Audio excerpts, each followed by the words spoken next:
Hello everyone, welcome back to my channel সুদীপার ঘর corner আর একটি ব্লগে তোমাদের অনেক অনেক স্বাগত এবং ভালোবাসা জানিয়ে আরও একটা নতুন ব্লগ শুরু করছি। তো আজকে ব্লগ দিচ্ছি অনেক দিন পর, মাঝখানে প্রায় কেটে গেছে 2 থেকে আড়াই মাস। আর এই 2 থেকে আড়াই মাস একদমই ব্লগ দিয়ে উঠতে পারিনি। তার কারণ হচ্ছে যে অনেক ঝড় ঝাপটা বয়ে গেছে, অনেক কি বলবো, মন খারাপ, শরীর খারাপ, সব কিছু মিলিয়ে একদমই এখান থেকে ছুটি নিয়ে নিয়েছিলাম। প্রথম ভেবেছিলাম যে আর ব্লগ বানাবোই না। তারপর আমার অনেক পরিচিত মানুষজন যারা আমার ভিডিও দেখে, তো তারা অনেকেই আমাকে বলেছে কেন দিচ্ছ না ভিডিও, কেন দিচ্ছ না। তো সেই জন্যই ভাবলাম যে আবার অনেকগুলো দিন কেটে গেছে, তো আর এখন পরিস্থিতিটা আগের তুলনায় একটুখানি স্বাভাবিক হয়েছে। তো তাই জন্যই ভাবলাম যে অনেক দিন পর হলেও নিশ্চয়ই আমাকে অনেকেরই মনে আছে, তাই জন্যই আর কি আবার নতুন করে ব্লগ শুরু করলাম। আর এই মাঝখানে 2-2.5 মাস না একদম ভালোও লাগছিল না। তার কারণ হচ্ছে একটা অভ্যাসে পরিণত হয়ে গিয়েছিলো এই ভিডিও বানানো, ভিডিও তৈরি, সব কিছুটাই। তো তার জন্যই আর কি। আর এতগুলো দিন পর আবার দেখছি যে ভিডিও বানাতে ইচ্ছা করছে না। তো সব কিছু মিলিয়ে আজকে থেকে আবার দেখলাম যে একটুখানি সময়ও পেয়েছি, আর তার মাঝখান থেকে একটু সময় বার করে নিয়ে আবার নতুন করে একটা ব্লগ তৈরি করছি। তো মাঝখানে কেন এতদিন হারিয়ে গিয়েছিলাম, কি হয়েছিল না হয়েছিল, সেটা তোমাদের সাথে অবশ্যই পরে ব্লগে শেয়ার করব। তো শরীরটা একদমই ভালো ছিল না, সেই জন্যই মূলত ব্লগ থেকে ছুটি নেওয়া, তারপর আবার একটুখানি স্বাভাবিকভাবে ফিরে আসায়। তো আবার ভাবলাম যে চলো নতুন করে সব কিছু শুরু করা যাক। আর সকাল মানেই তো কাজের শুরু, আর এখন ঘড়িতে বেজে গেছে দেখো পুরো 7টা। আর বিছানাপত্র একদম গোছগাছ করেই নিলাম। তার কারণ হচ্ছে যে সকাল ঘুম থেকে উঠে এগুলো যত তাড়াতাড়ি করে নেওয়া যায় তত তাড়াতাড়ি ভালো আর কি, তাহলে অন্যান্য কাজগুলো করে নিতে সুবিধা হয়। আর এখন যেহেতু শীতের হাওয়াটা সেরকম ঠান্ডা না পড়লেও হাওয়াটা ভালোই রয়েছে, তো ভাবলাম যে সকাল এই কাজগুলো হয়ে গেলে আরও যে প্রতিদিনের যে কাজগুলো আছে সেগুলো একটুখানি করে নেবো। তারপর ছাদে এসে অনেক দিন পর আর কি বৌদি ছাদটাকে জল দিয়ে ধুয়ে দিয়েছিল, আর ছাদটা ধোয়াতে না খুব পরিষ্কার পরিচ্ছন্ন লাগছিল। আর তার জন্যই আর কি ছাদে এসে সকালে জামাকাপড় যেগুলো জমে থাকে সেগুলো তো দিনেরই জামাকাপড় কেচে নিতে হয়। তো এখন দেখছি যে শীতকালে রোদটা বেশ ভালো লাগছে। আর এখন জানো তো প্রত্যেকটা দিন ছাদেতে আর সেভাবে রোদ থাকে না, যেহেতু ছাদের মাথাতে এই শেডটা বানিয়ে ফেলা হয়েছে, যার জন্য খুবই অসুবিধা হয়েছে। জামাকাপড় কেচে এখন মেলতে অনেকটা বিরক্তও লাগে, আর একদম জামা কাপড় শুকোতে চায় না। তার জন্য কি করেছি, এই দড়িগুলো বাইরের দিক দিয়ে একটু করে টাঙিয়ে নিয়েছি, যতটুকু রোদ পায় সেটুকুতে মোটামুটি শুকিয়ে যায়। আর বাচ্চাগুলোর যে জামা কাপড় থাকে সেগুলোতে একদমই শুকোতে চায় না, তার জন্য মাঝে কি করতে হয়, নিচে যে আর কি উঠোনের মতো জায়গাটা আছে সেখানে দিই। তো এই হচ্ছে আর কি ব্যাপার স্যাপার।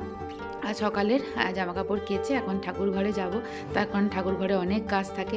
আর ছাদের মধ্যে এই দেখো দোপাটি গাছগুলো বসিয়েছিলাম, প্রচুর ফুল হয়েছিল। আর এবছর একদম গাছ লাগাতে ইচ্ছা নেই, নাহলে প্রত্যেকটা বছর শীত পড়ার আগে ছাদগুলো অনেক ছোট গাছ লাগাই, যেগুলো গাঁদা গাছ তো থাকেই, তার সাথে আরও অনেক রকমের গাছ। কিন্তু এবছর ছাদে একদমই রোদ নেই, যার জন্য গাছ বসাতেও কোনো ইচ্ছা নেই। আর প্রতিদিনকার মতো এখন ঠাকুর ঘরে এসে প্রথমে গোপালের ভোগ দিয়ে তারপর এখন ঠাকুর ঘর মুছবো, পরিষ্কার করব, এগুলো করবো আর কি। আর বেলার দিকে তো মা ঠাকুরের পুজো করে, সেরকমটাই। আর সকালবেলা হলেই এই কাজগুলো করে নিই। আর তার ফাঁকে তো যেদিনকে ইমনের স্কুল থাকে সেদিনকে ওকে স্কুলের জন্য রেডি করি, সেটা শীতকাল হোক বা গরমকাল হোক, একদমই সকাল আমাকে ঘুম থেকে উঠতে হয়, তো সেরকমটাই। আর এই মাঝের 2 মাস না একদম অন্যরকম রুটিনে দাঁড়িয়ে গেছিলো। কারণ হচ্ছে যে প্রথম কথা গরম বলছি, পুজোর ছুটি ছিল, পুজোর ছুটি অনেকটা দিন ছিল, সেই দিনের অভ্যাসগুলো অনেকটা পরিবর্তন হয়ে গেছে। তারপর ব্লগ বানানোর কোনো ঝামেলাও ছিল না, আর এইটা করতে কিন্তু অনেকটাই সময় লাগে। তো সেই সবের মাঝে কিন্তু নিজে অনেকটাই হারিয়ে গিয়েছিলাম এই সব থেকে। আবার নতুন করে ভিডিও তৈরি করা, তাকে এডিট করা, এগুলো অনেকটাই সময় সাপেক্ষ একটা ব্যাপার আর কি ছিলও তাই। আর মাঝখানে এই যে বলছি এতগুলো দিন না পুরো অন্যরকম লাইফস্টাইলে অভ্যস্ত হয়ে গেছিলাম। সেই সময় এই ভিডিও এডিট, ভিডিওর কাজ, দিনে দুপুরবেলায় না ঘুমিয়ে জেগে কাজ করা, রাতের বেলাতে ইমনকে ঘুম পাড়িয়ে দিয়ে তারপর এডিটের কাজ করা, এগুলো কিন্তু পুরোটাই বন্ধ হয়ে গেছিলো। যাই হোক, আজকে ছুটির দিন একটা ছিল, তো সেই ছুটির দিনে তোমার সকালবেলা থেকে ইমনও ঘুম থেকে উঠে পড়েছে তাড়াতাড়ি, যেহেতু ওর একটা স্কুলে ওঠার অভ্যাস দাঁড়িয়ে গেছে। আর ঐশীও ঠিক ঠিক তাই। আর স্কুলের ছুটি মানে হচ্ছে সকালবেলায় ওদের সকালের ব্রেকফাস্ট করে নিয়ে তারপরে ওদের নিজেদের স্কুলের কাজ, বাড়ির হোমওয়ার্ক যেগুলো দিই আর কি, তো সেটা আর কি ওদেরকে দিয়ে দিই। আর আগের থেকে তো একটু হলেও অন্যরকম হয়েছে আর কি। অন্যরকম বলতে কি, আগে যখন ছোট ছিল তখন আমি কাছে বসে ওদেরকে কাজগুলোকে করাতাম। এখন দেখছি একটু বড় হচ্ছে যখন, নিজেদের মতো করে একটু কাজগুলো, হোমওয়ার্কগুলো দেওয়া থাকলে নিজেরা করে নেয়, এরকমটাই আর কি। আর সকাল সকাল এই যে আমাদের চলে এসছে মাছের যে দাদা মাছ দেয় আর কি, তো সেই দাদার কাছে আজকে মাছ নেবো বলেই দিয়েছিলাম আগের দিন থেকে। তো সেই রকমই প্রচুর মাছ নিয়েছে আজকে, এতগুলো রুই মাছ ছিল না, মাছগুলো দেখতেও ভালো লাগছিল। তো এখানে বাবা বাইরে মাছ নিচ্ছিল আর আমি চাটা খেয়ে একটু ঘরের মধ্যে বসলাম। তো আর একটা জিনিস তোমাদের সাথে না শেয়ার করে পারছি না, এতদিন পর ব্লগ দিচ্ছি, তো তাই নতুন নতুন অনেক কিছু জিনিসই তোমাদের সাথে শেয়ার করবো। সেটা হচ্ছে আমার বাড়ির নতুন একটা এই দেখো বন্ধু, যেটা ইমনৈশীর খুব প্রিয়, সেটা হচ্ছে এই দেখো ছোট্ট ছোট্ট অনেক কালারিং মাছ নেওয়া হয়েছে। আর প্রথম কথা ছিল একটা অ্যাকোরিয়াম, মানে ইমনের খুবই ইচ্ছা ছিল বানাবো। তারপরে সেটা আমি একদমই এখন ওকে বলেছি যে একটু বড় হবি যখন, তখন আর কি এটার তো অনেকটা ধৈর্যের ব্যাপার, অনেকটা সময়ের ব্যাপার। যখন বড় হবি তখন বড় একটা অ্যাকোরিয়াম তুই বানাবি, ঠিক আছে? এখন একটা ছোট্ট পাড়ায় ওদের পছন্দ মতো দুজনে মিলে পছন্দ করে একটা অ্যাকোরিয়াম, ছোট্ট একটা বোল টাইপের, সেটা নিয়ে এসছে। সেখানে 6-7টা মতো মাছ রেখে দিয়েছি, বেশ ভালোই লাগে দেখতে, মাছগুলো খেলা করে। এই সব কিছু মিলেই অনেকটা পরিবর্তন এসেছে এই এতগুলো দিন পর। আর যথারীতি সকালে রান্না বান্না তো করতেই হবে। ফ্রিজের সবজি যা যা ছিল, অনেকগুলো সবজি ফ্রিজে জমে গিয়েছিল, কারণ বাজারটা বেশি করা হয়েছে, তো তার জন্য সেই সব সবজিগুলো ফ্রিজের মধ্যে রাখা ছিল। আর এই কাজগুলো আমরাই সকালবেলায় করি। আর আমি যেহেতু সকালবেলাটা একটু ফাঁকা থাকি, ইমনকে স্কুলের বাসে তুলে দিয়ে আসার পর অনেকটা আমার ফাঁকা টাইম থাকে, তো সেই মুহূর্তটা আমি এই কাজগুলো গোছগাছ করে নিই। আর এই দেখো আজকে ঐশী রানী এতটা দেরিতে ঘুম থেকে উঠেছে না, তারপর আজকে ইচ্ছা হয়েছে এই বোতলে করে দুধ খাবে, তো ওকে ওর মা যথারীতি বোতলে করে দুধটা দিয়েছে, ও ফ্রিজে খাচ্ছিল। খায় না, নর্মাল কাপেই বা গ্লাসেই দুধ দিই, কিন্তু আজকে অনেক দিন পর একটু আবার সেই ছোটোবেলাকার জীবনযাপনে একটু ফিরে যেতে মন চাইছিল খুবই, তো সেই রকমই। আর তারপর সকালে জলখাবার কি বানানো হবে, এখানে সবজি সবই নিয়েছি। তো আজকে অনেক দিন পরই বেগুনি বানানো হবে, বেগুনি খেতে ভালোবাসে সবাই, তো সেই জন্যই আর কি বেগুনি হবে। আর সকালবেলা সবজিগুলো আমি বা মা যে যখন সময় পাই সেরকমই আর কি কেটে নিই, তার কারণ এইগুলো কাটা থাকলে কি হয়, অন্যান্য মানে সবজিগুলো রান্না করা বা মশলা পেস্ট করা থাকলে সব কিছুই তাড়াতাড়ি হয়ে যায় আর কি। যদি আমাদের রান্না বান্না করতে বা খাওয়া দাওয়া করতে অনেকটাই লেট হয়, সেটা তো অনেক আগে যখন আমি ভিডিওগুলোকে দিয়েছিলাম, সেটা যারা যারা আমার ভিডিও দেখেছো তারা মানে অবশ্যই জানতে পারবে। তো সেরকমটাই এখানে সব সবজি আজকে কেটে নিয়েছি, সব সবজি দিয়ে আজকে রান্না হবে একটা সবজির তরকারি, নিরামিষ নয়, এর মধ্যে পেঁয়াজ তারপরে আদা রসুন সবটাই পেস্ট করে দেবো। তো এই জন্যই অনেক সবজি জমে গেছে বলে সব কিছুকে কেটে ধুয়ে পরিষ্কার করে নিলাম। আর এইদিকে প্রায় বেগুনি রান্নার পর্বটা হয়েই গেছে, তার কারণ হচ্ছে যে আমি সবজি এদিকে কাটছিলাম আর এদিকে বৌদি এই জলখাবারের জন্য গরম গরম বেগুনি রেডি করে ফেলেছে। আর বৌদি এই কাজটা কিন্তু একদম সকাল সকাল করে নেয়, তার কারণ হচ্ছে যেহেতু মা বাবা সবাই 10টা সাড়ে 10টার মধ্যে সকালে জলখাবার খেয়ে নেয়, আর আমাদের মুড়ি বা রুটি যা হোক যেমন যা প্রতিদিন মন চায় সেরকমটাই হয়। আর যেদিনকে সকালবেলা বাচ্চাদের টিফিন বানায়, সেদিনকে টিফিন বানাতে গিয়েও আমাদের সকালে জলখাবারটা বানিয়ে নেওয়া হয়, এরকমটাই হয়, সবাই মিলে একসাথে হাতে হাতে করে নিলে কাজগুলো অনেকটা এগিয়ে যায়। তো সকালে জল খাবারে না, আজকে বেগুনি হওয়ার পর অনেকটা বেসন আর কি রাখা ছিল, যেটা আজকে বৌদি ঝাল ঝাল করে একটা বেসনের বড়ার বেসনের ফুলুরি যেটা হোক আর কি, যেটা বলবে আর কি তোমরা, সেটা আমরা কিন্তু করে নিই, মানে যেটুকু বেসন বাঁচে এইটুকু কিন্তু খেতে কিন্তু খুব ভালো লাগে। তো সব কিছু মিলিয়ে সকালে জল খাবার রেডি, আমি আর বৌদি ঘরে বসে বসে এখন একটুখানি গল্পও করছিলাম। আর সকালবেলাটা একটু গল্প না করলে হয়ও না, আর বিশেষ করে হচ্ছে রান্নাঘরের জায়গাটা আমাদের গল্প করার জায়গা। তো ব্লগটা না জানো তো, যখন দিচ্ছিলাম না তখনও মনটা একটা কেমন কেমন লাগছিল যে এরকম ব্লগটা ছেড়ে দেবো হঠাৎ করে, এত আমার মানে চেনা পরিচিত মানুষ আছে যারা আর কি ব্লগ দেখে, তো ওই জন্যই ভাবছিলাম যে কি করব না। তারপরে আবার সবাই মিলে আমাকে বললো যে না, বাড়ি থেকেও বললো যে এটা তো একটা অভ্যাসও ছিল, বেশ ভালোও লাগতো। তো সেই জন্যই আবার ভাবলাম যে ঠিক আছে চলো, সবারই অনুরোধে প্রতিদিন যদিও বা না পারি মাঝে মাঝে কিন্তু ব্লগগুলো শেয়ার করার চেষ্টা করব।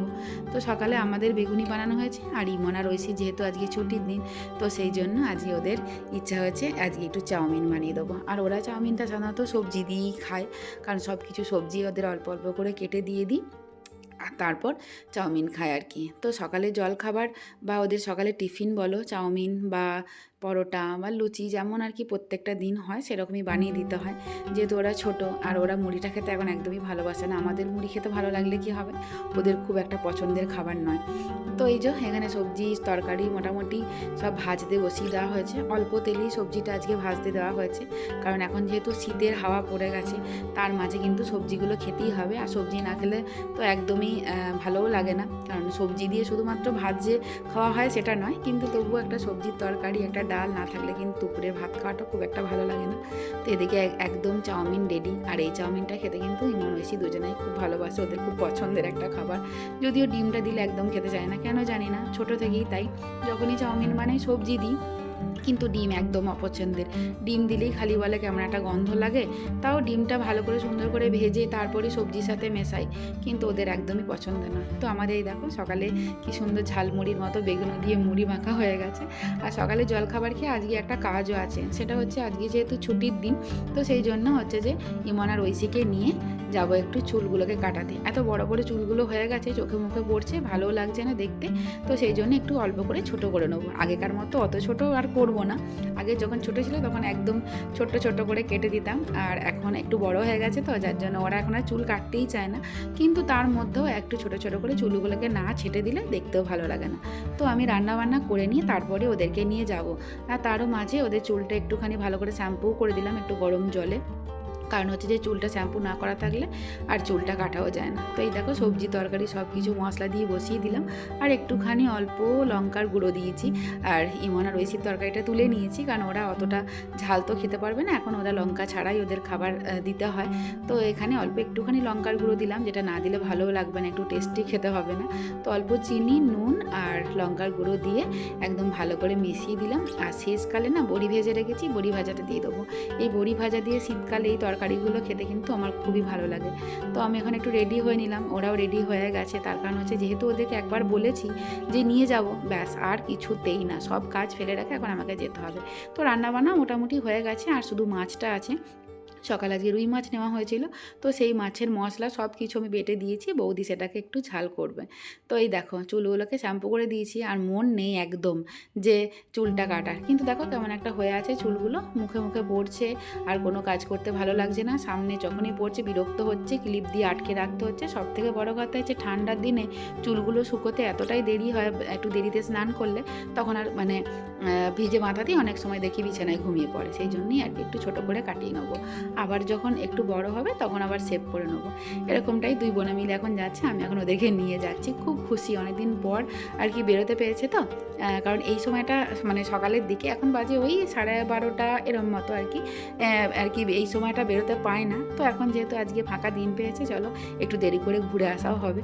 আর এখন টোটো করে যাচ্ছি, আমাদের কাছেই একটা চুল কাটার আর কি সেলুন আছে, তো ওইখানে আর কি ওদেরকে চুলটা কাটাই, সেই জন্যই নিয়ে যাচ্ছি।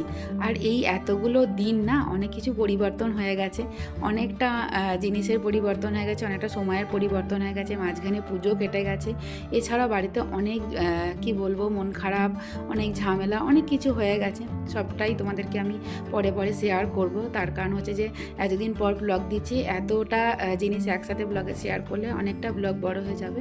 তো তার জন্য পরে পর অবশ্যই তোমাদের সাথে শেয়ার করব। তো মামাম দেখো এখানে চুল কাটতে বসে পড়েছে, ঐশীরও চুলটা কাটা হয়ে গেছে, তাই দেখো এরকম সুন্দর করে কেটে দিয়েছে, চোখে আর চুলগুলো পড়ছেও না, আর এত সুন্দর করে কাটটা কেটেছে, ওরও বেশ পছন্দই হয়েছে। তো দুজন মিলে চুল কেটে এসে স্নান টান করে নিয়েছে। আর এখন এই দেখো তোমাদেরকে আমি মাছের ঝালটা করে মানে নিয়ে যেতে পারিনি, তো বৌদি এখানে মাছের ঝাল করে একদম সুন্দর করে খেতেও দিয়ে দিয়েছে। আমিও বাড়ি ফিরে স্নান টান করলাম, তারপরে সবাই মিলে একসাথে বসে খাওয়া দাওয়া করছি। তো আজকে শুক্রবার ছিল, স্কুলের যেহেতু ছুটি ছিল আজকে, তো তার জন্য সবাই মিলে একসাথে খাওয়া দাওয়া করতে বসেছি। তো এখন খাওয়া দাওয়া করি, আবার দেখা হবে নতুন কোনো ব্লগে। তো ততক্ষণের জন্য সকলকে টাটা।